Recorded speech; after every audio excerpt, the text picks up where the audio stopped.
Assalamualaikum warahmatullahi wabarakatuh. Perkenalkan, kami dari kelompok 7. Pada hari ini, pada video ini kami akan membahas tentang konflik dalam pengambilan keputusan.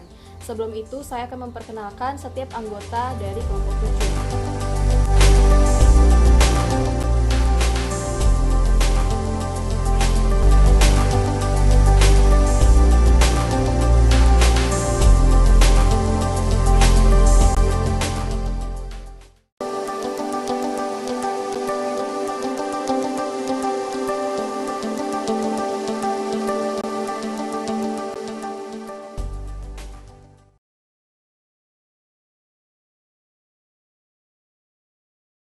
Dalam kondisi konflik terjadi apabila alternatif keputusan yang harus dipilih dan diambil berasal dari pertimbangan atau persaingan dari dua atau lebih dalam pengambilan keputusan. Jenis-jenis konflik secara umum itu dibedakan menjadi dua. Yang pertama, konflik destruktif atau disfungsional, itu dapat menimbulkan kerugian bagi individu atau organisasi yang terlibat. Yang kedua, konflik konstruktif atau fungsional, itu dapat memberikan keuntungan bagi individu atau organisasi yang terlibat. Nah, ada sebab-sebab terjadinya konflik itu terbagi menjadi tiga. Yang pertama, komunikasi. Komunikasi pengertian yang berkenaan dengan kalimat, bahasa yang sulit dimengerti atau informasi yang tidak lengkap, serta gaya individu manajer yang tidak konsisten.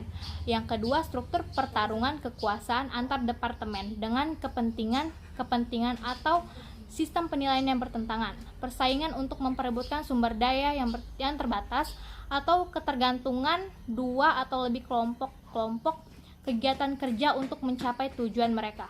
Dan yang ketiga, pribadi ketidaksesuaian tujuan atau nilai-nilai sosial pribadi karyawan dengan perilaku yang diperankan pada jabatan mereka, dan perbedaan dalam nilai-nilai atau persepsi.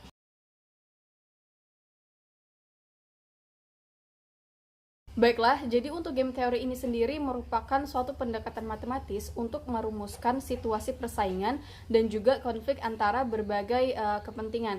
Nah, kemudian game teori ini juga memiliki tujuan, yaitu untuk menganalisa proses pengambilan keputusan dari persaingan yang berbeda-beda dan melibatkan dua atau lebih pemain atau kepentingan. Kemudian game teori ini juga memiliki kegunaan, yaitu untuk menstruktur dan menganalisa masalah pemilihan strategi. Kemudian game teori ini juga memiliki 5 unsur, yaitu yang pertama ada jumlah pemain.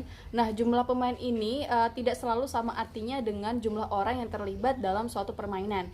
Jumlah pemain di sini berarti jumlah kelompok pemain berdasarkan masing-masing kepentingan atau tujuannya. Dengan demikian, dua orang atau lebih yang mempunyai kepentingan yang sama dapat diperhitungkan sebagai satu kelompok pemain. Kemudian yang kedua itu ada ganjaran atau payoff. Jadi ganjaran atau payoff ini adalah hasil akhir yang terjadi pada akhir permainan berkenaan dengan ganjaran ini.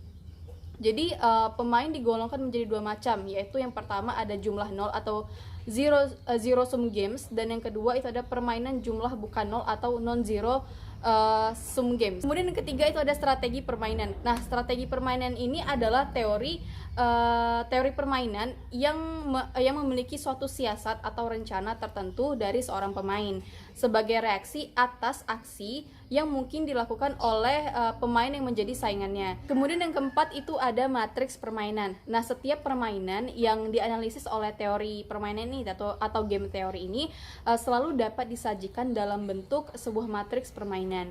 Hal ini penting bagi penyelesaian permainan karena ya untuk menentukan pilihan strategi yang akan dijalankan oleh masing-masing pemain. Kemudian yang terakhir itu ada titik pelana. Nah, titik pelana ini adalah suatu unsur di dalam matriks permainan tadi yang sekaligus sebagai maksimin baris dan juga minimaks kolom. Nah, permainan dikatakan bersaing ketat jika matriksnya memiliki titik pelana. Jadi teori permainan ini dapat diterapkan dalam berbagai bidang yang meliputi kemiliteran, bisnis, sosial, ekonomi, dan juga ekologi.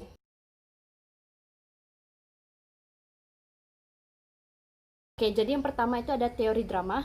Jadi di dalam teori drama ini, perubahan frame akan terjadi karena adanya dilema. Suatu pihak akan mempunyai dilema apabila dia merasa ada hambatan untuk mencapai tujuan yang dia inginkan, karena faktor yang ada pada diri dia sendiri ataupun pada orang lain. Di teori dilema ini terdapat dua proses konflik. Yang pertama itu ada dilema konfrontasi, dan yang kedua ada dilema kolaborasi. Di dilema konfrontasi ini terjadi ketika pihak tidak mempunyai posisi yang sama, yang menyebabkan pihak yang mempunyai dilema tersebut tidak kredibel dalam menerapkan ancamannya. Yang kedua ada dilema kolaborasi. Jika dilema konfrontasi tadi itu berhasil dihilangkan, maka pihak-pihak yang berinteraksi akan mempunyai posisi bersama. Namun, mereka masih bisa menghadapi dilema kolaborasi, yaitu mereka masih mempunyai kemungkinan untuk tidak komitmen terhadap posisi bersama tersebut.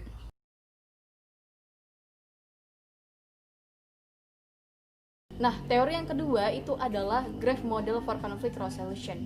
Jadi, model grafik untuk resolusi konflik ini dapat digunakan untuk meneliti jalannya tindakan atau pilihan yang tersedia untuk setiap pembuat keputusan.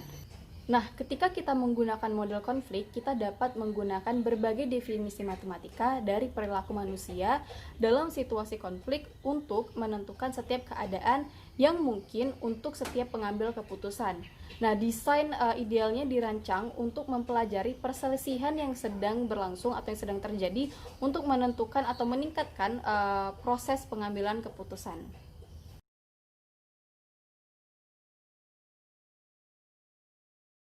Oke, yang terakhir itu ada teori competition. Competition atau co-opetition adalah neologisme yang diciptakan untuk menggambarkan persaingan kerjasama. Di teori competition ini terbagi menjadi dua, yang pertama ada antar organisasi dan yang kedua ada intraorganisasi. Pada tingkat antar organisasi, kompetisi terjadi ketika perusahaan berinteraksi dengan sebagian kesesuaian kepentingan. Sedangkan pada tingkat intraorganisasi, kompetisi terjadi antara individu atau unit fungsional dalam organisasi yang sama. Sekian penjelasan dari kami. Terima kasih atas perhatiannya dan sudah menonton video dari kami. Wabillahi taufiq wal hidayah. Wassalamualaikum warahmatullahi wabarakatuh.